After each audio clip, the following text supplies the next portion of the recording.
जय हिंद दोस्तों, मैं हूं आपका दोस्त चेतन विस्पुते।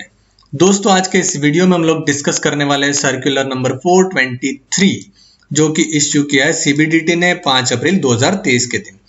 इस सर्कुलर में क्लियरिफिकेशन दिया गया है कि जो एम्प्लॉयर्स है वो एम्प्लॉय की अगर सैलरी टैक्सेबल आ रही है तो वो कौन से रिजिम में टैक्स डिडक्ट करे, न्यू रिजिम में या ओल्ड रिजिम में। तो सबसे पहला जो पैराग्राफ है वहां पर उन्होंने मेंशन किया है कि किसको एप्लीकेबल है, कौन से सेक्शन में एप्लीकेबल है, और कहा है कि भाई न्यू टैक्स रिजिम जो है उसमें एग्जेम्पशन और डिडक्शन नहीं मिलेंगे।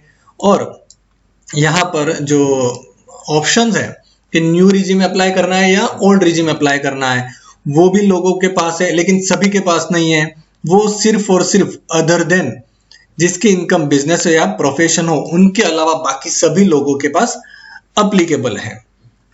अब मेन पॉइंट आता है यहां पर कि भाई सीबीडीटी के पास रिप्रेजेंटेशन आया कि हमारे जो एम्प्लॉई है, एम्प्लॉयर के पास से रिप्रेजेंटेशन आया कि हमारे एम्प्लॉई है वो कौन सा रिजिम ऑप्ट कर रहा है, हमें कैसे पता, हम कौन से रिजिम के उस हिसाब से उसके ऊपर टैक्स डिडक्ट करें, उसे तो पता होगा ही नहीं।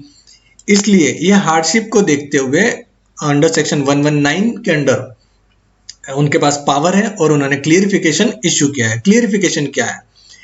Hereby directs that a deductor being an employer shall seek information from each of its employee having income under section 192 of the act regarding their intended tax regime, and each such employee shall intimate the same to the deductor being his employer regarding his intended tax regime for every year, and upon intimation deductor shall compute his total income and deduct tax at source thereon according to the option exercise।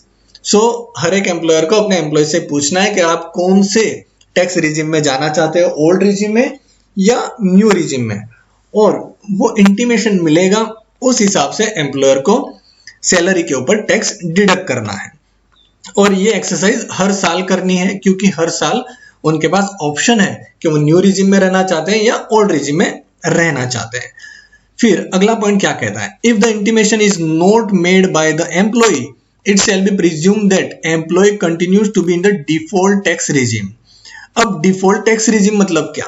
इस financial year से new tax regime को default tax regime कह दिया है। तो अगर employ को employer बताता नहीं है कि मुझे कौन से टैक्स रिजिम के हिसाब से अपना टैक्स डिडक्ट करवाना है, तो एम्प्लॉयर अपने आप डिफॉल्ट यानी कि न्यू टैक्स रिजिम के हिसाब से टैक्स डिडक्ट करेंगे।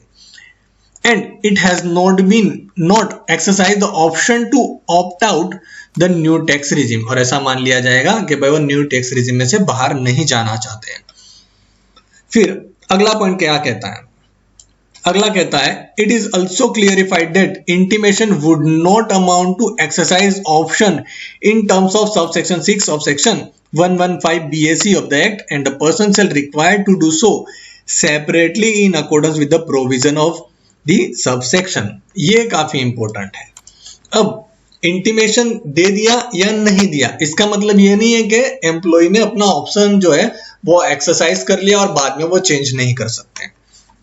तो यहाँ पे दो चीजें ध्यान देने वाली है। पहली चीज, अगर आपने एम्प्लॉयर को बता दिया मैं न्यू रिजिम के हिसाब से रहूंगा, तो पूरे साल तक एम्प्लॉयर सिर्फ और सिर्फ न्यू रिजिम के हिसाब से ही टीडीएस डिडक्ट करेंगे।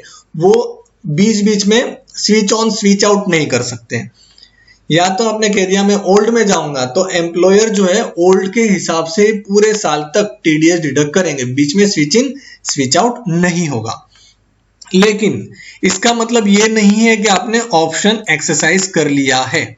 इसका मतलब होता है कि जब आप आपका आईटीआर फाइल करने जाओगे उस टाइम पर आप फाइनली डिसाइड करोगे कि भाई मुझे न्यू रिजिम के हिसाब से आईटीआर फाइल करना है या ओल्ड रिजिम के हिसाब से आईटीआर फाइल करना है।